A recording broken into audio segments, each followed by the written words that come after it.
Hello guys, this is Divya and I'm back with another episode of Prelims Level Up MCQ series for the month of October, 3rd October, right? So let's get started and let's dive into our first question, that is the recent research suggests a link between the decline in soil fertility and overuse of synthetic fertilizers. Which of the following is the most likely mechanism for this observed correlation? Options are A. Direct toxicity of chemical fertilizers to soil microorganisms, vital for organic matter decomposition and nutrient cycling. Option B. Accumulation of salts and other unwanted residues in soil over time, leading to reduced water infiltration and plant growth.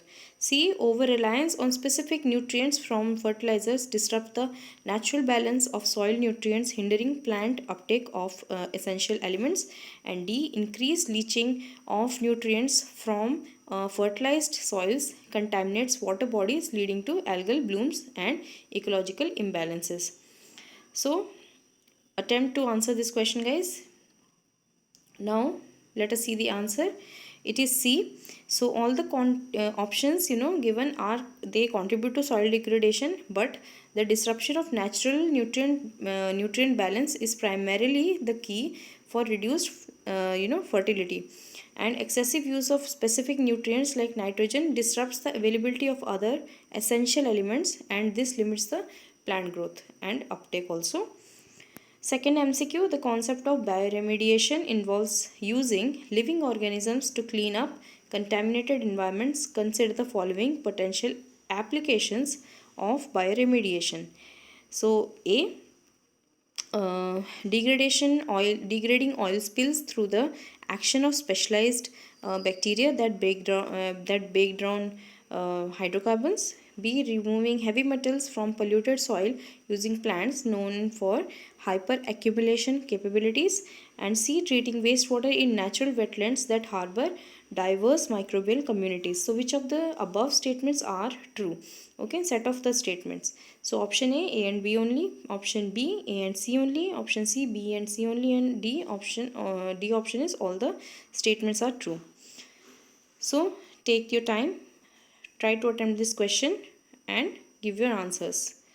So answer is D. So bioremediation is a versatile tool for environmental cleanup, and all options are valid applications. Like specific bacteria can degrade oil spills, then hyperaccumulator plants extract and store heavy metals from soil, and naturally occurring microbes in wetland treat wastewater effectively. So all these can be used for bioremediation.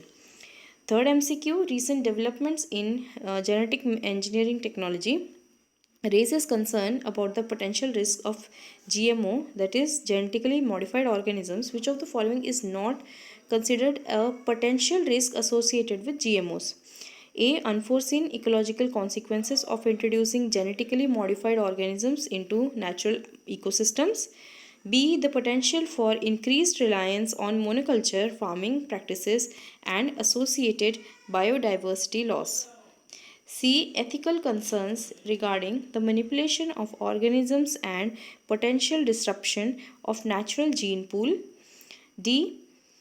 Economic concerns related to corporate control of seeds and potential negative impacts on small scale farmers.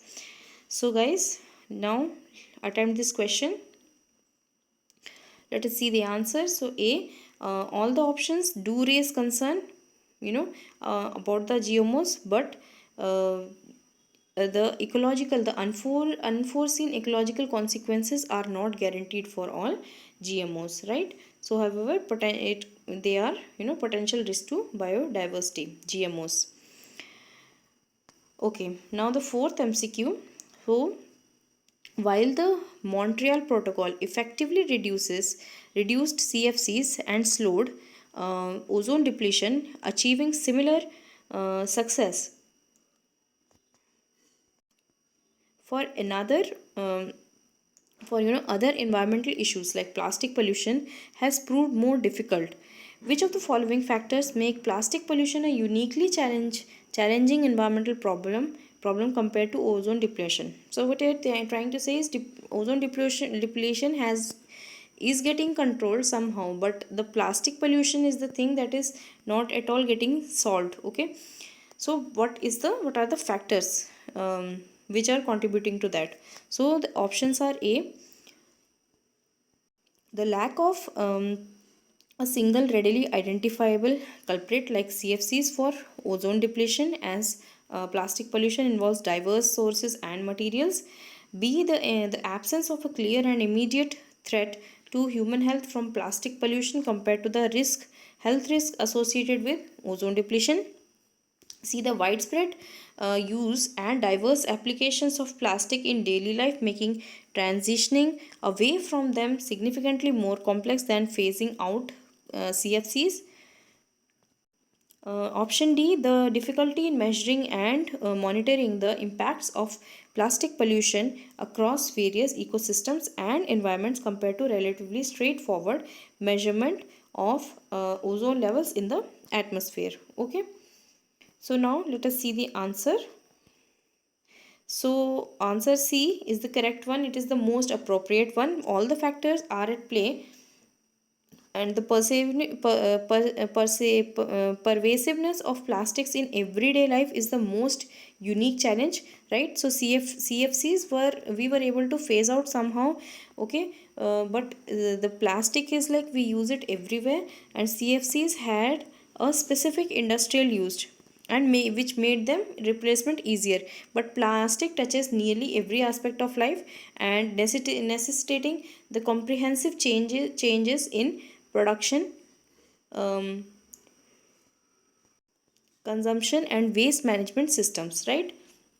So you get the idea, because plastic is like everywhere, and even if we don't want, we still end up using plastic. So that is the most threatening challenge.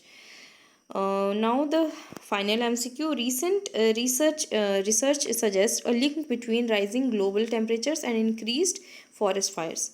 Consider the following potential consequences of this trend. Which of the following statements are potentially false? So you have to look for this, false for this option. So here you have to answer which of them are false. So increased air pollution from smoke and particulate matter emissions impacting human health and respiratory systems, loss of biodiversity and habitat destruction for wildlife dependent on forest ecosystems, disruption of natural carbon cycles and potential acceleration of global warming through further greenhouse gas release. D. Increased soil erosion and degradation due to burned vegetation cover, leading to land instability and reduced agriculture productivity. Right? So, take your time and try to answer this question. Yes. So answer C, right? Disruption of natural carbon cycles and potential acceleration of global warming. So they are also part of the natural carbon cycle. Okay, but this forest fires, they release these greenhouse gases, but this statement exaggerates the net impact, as forest fires, as forests typically reabsorb their emissions over time. So the actual impact does depends on factors like fire frequency and ecosystem types. So with this, today we have completed our MCQs, plums MCQs, and we'll meet tomorrow with another set of MCQs, right? Thank you guys.